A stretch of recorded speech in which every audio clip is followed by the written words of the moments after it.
പ്രതീക്ഷയോടെ കാത്തിരിക്കുകയാണ്. ഇന്ന് വൈകിട്ട് 3 മണിക്ക് നമ്മൾ നവി മുംബൈയിലെ DY പാട്ടീൽ സ്റ്റേഡിയത്തിന്റെ പുൽമൈതാനത്തേക്ക് നമ്മൾ നോക്കി നിൽക്കുകയാണ്. ചരിത്ര ഫൈനലാണ്. ഇന്ത്യയെ സംബന്ധിച്ചിടത്തോളം ഒരേ ഒരു ജയത്തിനരികെ അവിടെ കാത്തിരിപ്പുണ്ട്.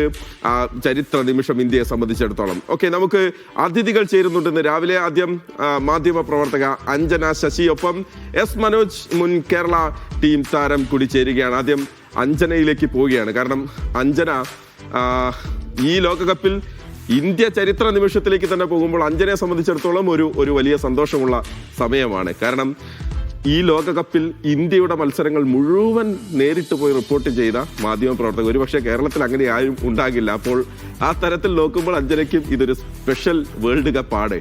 ഓക്കെ അഞ്ജന, ഈ ഫൈനലിനും തൊട്ടു മുൻപ് ക്യാപ്റ്റന്മാരുടെ വാർത്താ സമ്മേളനമൊക്കെ റിപ്പോർട്ട് ചെയ്തിരുന്നല്ലോ. എത്രമാത്രം കോൺഫിഡൻസിലാണ് ഹർമൻപ്രീത് കൗർ ഉള്ളത്?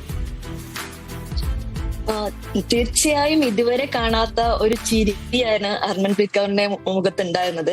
ഇത്രയും ദിവസം ഉണ്ടായിരുന്ന ഒരു ഇതിൽ നിന്ന് വ്യത്യസ്തമായ ഒരു മസിൽ റിലാക്സേഷൻ എന്ന് തന്നെയാണ് എല്ലാവരും അതിനെ വിശേഷിപ്പിച്ചത്.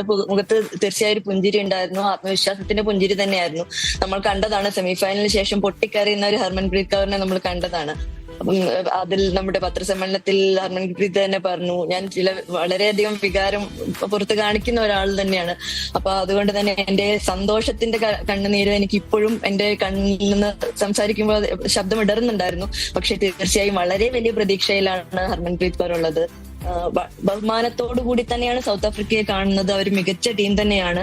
എങ്കിലും ഇന്ത്യയുടെ ശക്തമായ ബാറ്റിംഗ് ബൗളിംഗ് നിര അത് തന്നെയാണ്. ഓൾറൗണ്ടർമാരുടെ മികച്ച പ്രകടനങ്ങൾ, മികച്ച ബാറ്റിംഗ് ഏത് നേരത്തും നമുക്ക് ഈ കഴിഞ്ഞ സെമിഫൈനലോടുകൂടി നമ്മൾ കണ്ടതാണ്. അത്യാവശ്യ ഘട്ടങ്ങളിൽ ഇന്ത്യ ബാറ്റിംഗ് പുറത്തെടുക്കും, അല്ലെങ്കിൽ തങ്ങളുടെ മനോധൈര്യം പുറത്തെടുക്കുന്നത് നമ്മൾ കണ്ടതാണ്. ആ മനോധൈര്യത്തിന്റെ ഒരു ബലം ഹർമൻപ്രീത് കൗറിന്റെ മുഖത്തും ഉണ്ടായിരുന്നു.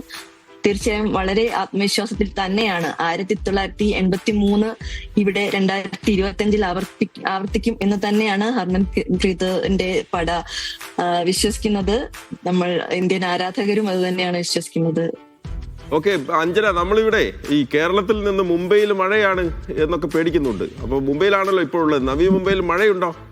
മഴയെ പേടിക്കേണ്ടതുണ്ടോ? ഇന്ന് ഒരു തെളിഞ്ഞ കാലാവസ്ഥയാണ് പുറത്ത് കാണുന്നത്. എന്നാൽ ഇവിടുത്തെ കാലാവസ്ഥ ഇപ്പോ ഒരു അൺപ്രഡിക്റ്റബിൾ ആയിട്ടുള്ള കാലാവസ്ഥയാണ്. രാവിലെ ഒരു ഇരുണ്ട കാർമേഘവും അതിനുശേഷം ഉച്ചയോടുകൂടി മഴയും, വൈകുന്നേരം ആകുമ്പോഴേക്കും ആ മഴ തീരുന്ന ഒരു രീതിയാണ് ഇപ്പൊ കണ്ടുവരുന്നത്. പക്ഷെ ഇന്ന് രാവിലെ തെളിഞ്ഞ ഒരു അന്തരീക്ഷമാണുള്ളത്. 30% മഴ പ്രെഡിക്റ്റ് ചെയ്യുന്നുണ്ട്. എങ്കിൽ കൂടിയും ഒരു ചെറിയ ചാറ്റൽ മഴ വന്നാൽ കൂടിയും ഇന്നത്തെ കളി മുഴുവനാക്കാൻ പറ്റുമെന്നും ഇന്ത്യ കപ്പിൽ മുത്തോടും ഇന്ന് തന്നെയാണ് നമ്മളും പ്രതീക്ഷിക്കുന്നത്. കാലാവസ്ഥ ഇന്നത്തെ കളി കഴിഞ്ഞാൽ നമുക്ക് സുനിൽ ഗവാസ്കറുടെ ഒരു പാട്ട് കേൾക്കാനുണ്ട്. അദ്ദേഹം കഴിഞ്ഞ ദിവസം പറഞ്ഞല്ലോ, ഈ ലോകകപ്പ് നേടിയാൽ ഞാൻ പാട്ട് പാടും, ജമീമ റോഡ്രിഗസിന്റെ ഗിറ്റാറും ഉണ്ടാകും ഒപ്പം എന്ന് പറയണം. എസ് മനോജ് കൂടി എനിക്കൊപ്പം ചേരുകയാണ്. എസ് മനോജ്, ഇത് നമ്മൾ കഴിഞ്ഞ കാലങ്ങളിലൊക്കെ പുരുഷ ക്രിക്കറ്റിന്റെ ഫൈനലുകളിൽ ഒരുമിച്ചിരുന്നിട്ടുണ്ട്. ഏഷ്യ കപ്പിന്റെ ഫൈനലിൽ ഒരുമിച്ചിരുന്നിട്ടുണ്ട്. ഇതൊരു ഭാഗ്യമാണ് നമ്മളെ സംബന്ധിച്ചിടത്തോളം. ഇന്ത്യയുടെ പെൺകുട്ടികൾ, പട പുലിക്കുട്ടികൾ ഇന്ന് ചരിത്രത്തിന് തൊട്ടരികെയാണ്. മിതാലി രാജിന് കഴിയാതെ പോയത് ഹർമനും സംഘത്തിനും സാധിക്കുമോ എന്നുള്ളതാണ്. എന്താണ് ഒരു പ്രതീക്ഷ, ഒരു പ്രഡിക്ഷൻ എന്താണ്? തീർച്ചയായിട്ടും വലിയ ഒരു പ്രതീക്ഷയിലാണ് നമ്മൾ ക്രിക്കറ്റ് ലോകം നിൽക്കുന്നത്. കാര്യം എന്താണെന്ന് വെച്ച് കഴിഞ്ഞാൽ നമുക്കറിയാലോ, 1983 ലോകകപ്പ് കപിൽ ദേവിന്റെ നേതൃത്വത്തിൽ നേടിയതിന് ശേഷമാണ് നമ്മുടെ ഈ മെൻസ് ക്രിക്കറ്റിൽ ഇത്ര വലിയ ഒരു അപ്പർ ഹാൻഡ് ഇന്ത്യക്ക് ലഭിച്ചത്.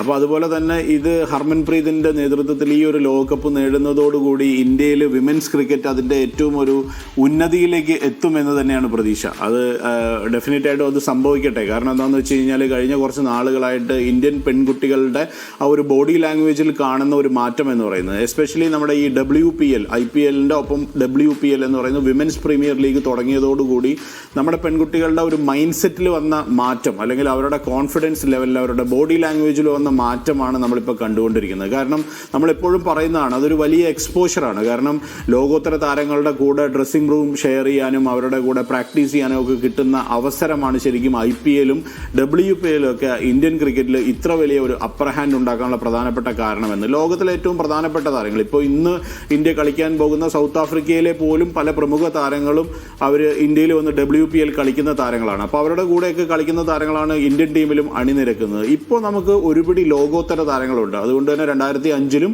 2017-ലും നമുക്ക് നേടാൻ കഴിയാതെ പോയ ഒരു നേട്ടം നമുക്ക് ഈ 2025-ൽ നേടാൻ സാധിക്കും. ഇത് കഴിഞ്ഞ ദിവസത്തെ ആ ഒരു സെമി ഫൈനലിൽ മൈറ്റി ഓസ്ട്രേലിയൻസിനെ പരാജയപ്പെടുത്തുന്ന സമയത്ത് ഇതൊരു അവസാനമല്ല, ഇത് ഇന്ത്യൻ ക്രിക്കറ്റിന്റെ ഒരു തുടക്കമാണ് എന്നുള്ള രീതിയിൽ ഒരു കമന്റ് വന്നിരുന്നു. അത് കമന്ററിയ ബോക്സിൽ നിന്ന് ആരോ അന്ന് പറയുന്നത് കേട്ടിരുന്നു. അപ്പോൾ അത് ശരിക്കും ഒരു സത്യമായിട്ടുള്ള ഒരു കാര്യം തന്നെയാണ്. ഇന്ത്യയിലെ ക്രിക്കറ്റ് ആരാധകർ അല്ലെങ്കിൽ ക്രിക്കറ്റ് ലോകം ഇത്രത്തോളം കാത്തിരിക്കുന്ന ഒരു ഫൈനലാണ്. ഈവൻ മെൻസ് ക്രിക്കറ്റിന്റെ ഒരു ഫൈനൽ കാത്തിരിക്കുന്നത് പോലെ തന്നെ അത്രത്തോളം ആകാംക്ഷയോടുകൂടിയാണ്. കാരണം ഇപ്പോൾ നമുക്കറിയാം ഇന്ത്യയിൽ ഈ വിമൻസ് ക്രിക്കറ്റ് എന്ന് പറയുന്നത് അത്രത്തോളം ഡീപ്പ് റൂട്ടഡ് ആയിട്ടുണ്ട്. ഒരുപാട് പെൺകുട്ടികൾ ക്രിക്കറ്റ് കളിക്കാനായിട്ട് വരുന്നുണ്ട്. അവർക്കൊക്കെ വലിയ ആവേശം നൽകുന്ന ഒരു ഫൈനലിൽ തന്നെ ആയിരിക്കും ഇത്. ഇന്ത്യ ജയിക്കണം എന്ന് തന്നെയാണ് നമ്മുടെ എല്ലാ ഇന്ത്യക്കാരുടെയും ഞാൻ ഒരു കാര്യം കൂടി ചോദിച്ചോട്ടെ. കാരണം കഴിഞ്ഞ ഏഷ്യ കപ്പിന്റെ ഫൈനലിൽ താങ്കളുടെ പ്രഡിക്ഷൻ വളരെ ക്ലിയർ ആയിരുന്നു, പറഞ്ഞതുപോലെ വന്നു. അതുകൊണ്ടാണ് ചോദിക്കുന്നത്, ഇത്തവണ ഇന്നത്തെ രാത്രി എന്തായിരിക്കും?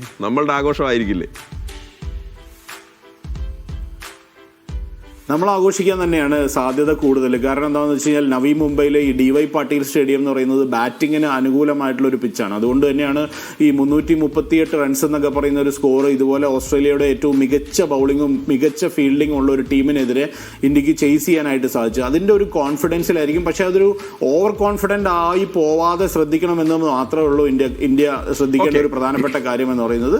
സൗത്ത് ആഫ്രിക്കയെ സംബന്ധിച്ചിടത്തോളം അവർ നമ്മളെ ഈ ലീഗ് സ്റ്റേജിൽ പരാജയപ്പെടുത്തിയതാണ്. അപ്പോൾ അവിടെ നമ്മൾ കുറച്ച് ശ്രദ്ധിക്കണമെന്ന് മാത്രമേ ഉള്ളൂ. പക്ഷേ ഇന്നത്തെ രാത്രി ഇന്ത്യയുടെ തന്നെ ആയിരിക്കുമെന്നാണ് എൻ്റെ വിശ്വാസം.